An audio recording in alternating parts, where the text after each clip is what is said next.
ओम। कल हमने या इससे पहले के वीडियो में हमने जो चर्चाएं की थी स्थूल, सूक्ष्म और कारण जगत के जानने के बाद जो तत्व ज्ञान, जो ब्रह्म ज्ञान साधक को होता है और उसके माध्यम से उसको जो आनंद प्राप्त होता है, जो विभूतियाँ प्राप्त होती हैं, इसके विषय में आज हम आपको जो विभूतियों के दाता या सर्वज्ञ ईश्वर हैं उनके विषय में योग दर्शन के अनुसार बताने का प्रयास करेंगे कि हम ईश्वर और उसकी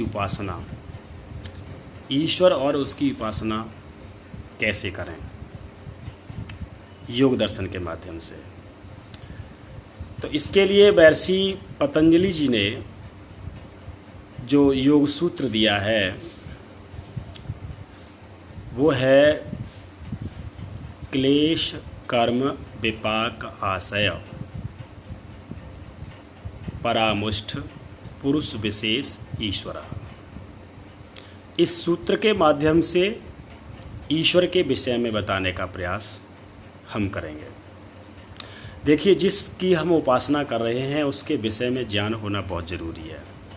कई बार होता है कि हम पूरे जीवन भर अपने लक्ष्य को प्राप्त करने का प्रयास करते रहते हैं और लक्ष्य का हमको पता नहीं होता। अन्य भ्रांतियों के माध्यम से हम अपने जीवन का ज़्यादातर समय गुजार देते हैं, केवल रास्ते में ही रह जाते हैं। तो लक्ष्य के विषय में जानना, ईश्वर के विषय में जानना, ईश्वर के जिज्ञासुओं के लिए, योग अभ्यासियों के लिए बहुत आवश्यक है। इसलिए इस सूत्र को हमने आज चुना है कि क्लेश कर्म विपाक आशय परामुष्ठ पुरुष विशेष ईश्वर। ये थोड़े जटिल शब्द हैं, मुझे भी इनको समझने में काफ़ी प्रयत्न करना पड़ा, काफ़ी मेहनत करनी पड़ी, तब थोड़ा बहुत समझ में आया है। प्रयास करूँगा। क्लेश, इसका अर्थ ये है कि क्लेशों से और कर्म, उनके परिणाम, कर्मों की वासनाएं, उन सब से अछूता, उनसे अलग विशेष पुरुष तो हम सबके भीतर है, आत्मा को पुरुष बोलते हैं, वो पुरुष सबके भीतर है। लेकिन विशेष कहते हैं कि जिसके पश्चात कुछ भी शेष ना रहे। इसको जानने के पश्चात या इसकी उपस्थिति इतनी विशाल हो, इतनी विहंगम हो, इतनी विराट हो, इतनी व्यापक हो कि उससे कुछ भी शेष न रहे। ऐसा व्यापक तत्व ईश्वर। तो थोड़ा सा हम समझते हैं क्लेश क्या है। देखिए, हम सब क्योंकि माया में लिप्त हैं और ईश्वर माया से रहित है। जीव, प्रकृति और ईश्वर, थोड़ा सा इस पर मैं बात कर लेता हूँ। ये तीन अनादि तत्व हैं, ईश्वर, प्रकृति, जीव। ईश्वर माया से अलग है, प्रकृति की सत्ता भी अलग है और जीव, लेकिन इन तीनों का अन्योन्याश्रित संबंध है, ईश्वर का, जीव का, प्रकृति का। जैसा हमारे भागवताचार्य बताते हैं, भागवत में लिखा हुआ है, आप सब जानते हैं, आदि सूत्र है, एको अहम बहुश्यामः ऐसा ईसन शीलस्य ईश्वर। यानी ऐसी इच्छा करने वाला ही ईश्वर है जो ये कहता है कि मैं एक हूँ, मैं बहुत हो जाऊँ। और बहुत होने के लिए उसने प्रकृति का सहारा लिया, माया का सहारा लिया। तो प्रकृति और ईश्वर, इन दोनों ने जीव की रचना की। हम लोग जीव हैं। हम लोग क्या हैं? कूटस्थ चैतन्य, और वो है ब्रह्म चैतन्य। तो हम में, उनमें अंतर है। हम केवल उनकी उपासना कर सकते हैं। मैंने इस प्रकरण को इसलिए लिया है, कई लोग दंभ में आकर कह देते हैं कि मैं ही ईश्वर हूँ, अहम ब्रह्मास्मि। ये शब्द है, लेकिन इसका भाव अलग है।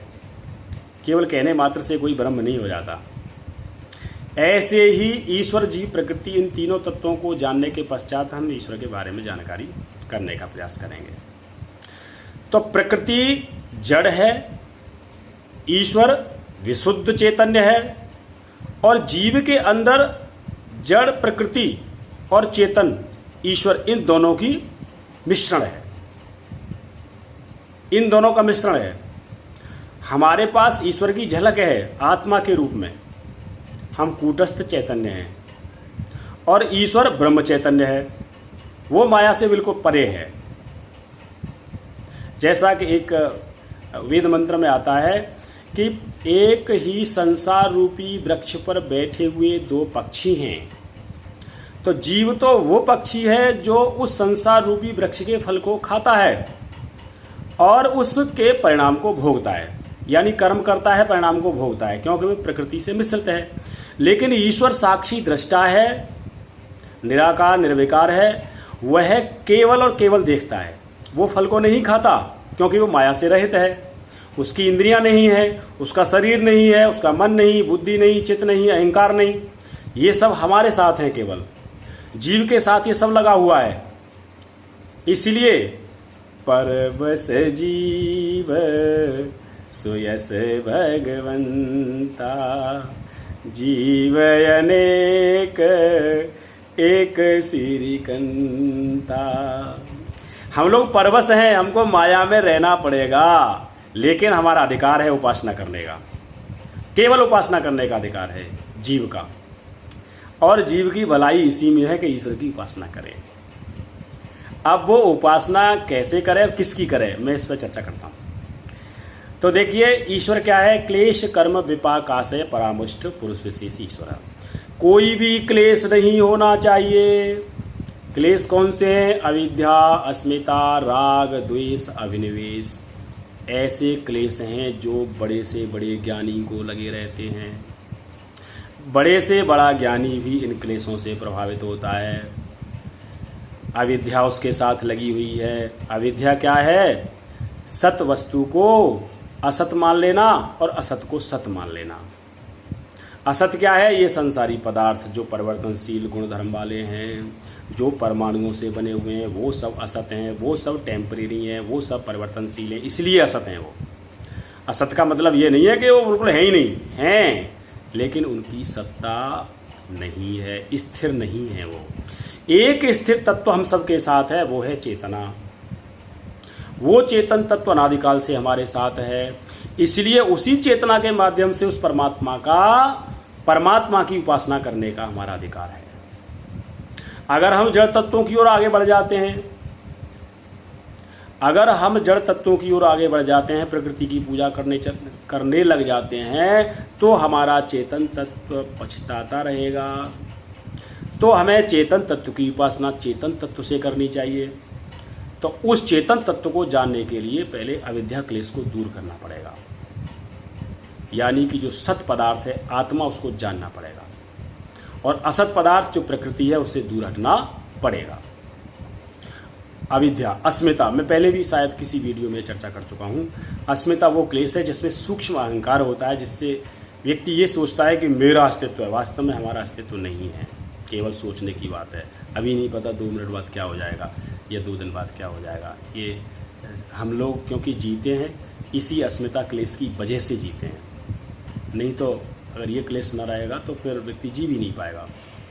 लेकिन है, विवेकी को ये समझ लेना चाहिए कि अस्मिता क्लेश होता है, इसीलिए उससे बचने का प्रयास करना चाहिए। अविद्या, अस्मिता, राग, हमें राग भी लगा हुआ है कि हम चीज़ों से प्रभावित होते हैं और उनमें लिप्त हो जाते हैं। उनके साथ रहना, खाना पीना या उनके साथ जो भी संबंध स्थापित करना है, ये राग भी हमको परेशान करने लग जाते हैं। द्वेष, कुछ चीज़ें हमारे गुणों से भिन्न हैं, विपरीत हैं, इसलिए हमें उनसे द्वेष हो जाता है, लेकिन इनसे बचना चाहिए। इनको लेके बच चलो। इनको जो चीज़ हैं उनको स्वीकार तो करना चाहिए, लेकिन उनको परमानेंट अपने ऊपर लागू मत करो, राग और द्वेष को। ऐसी अभिनिवेश क्लेश है।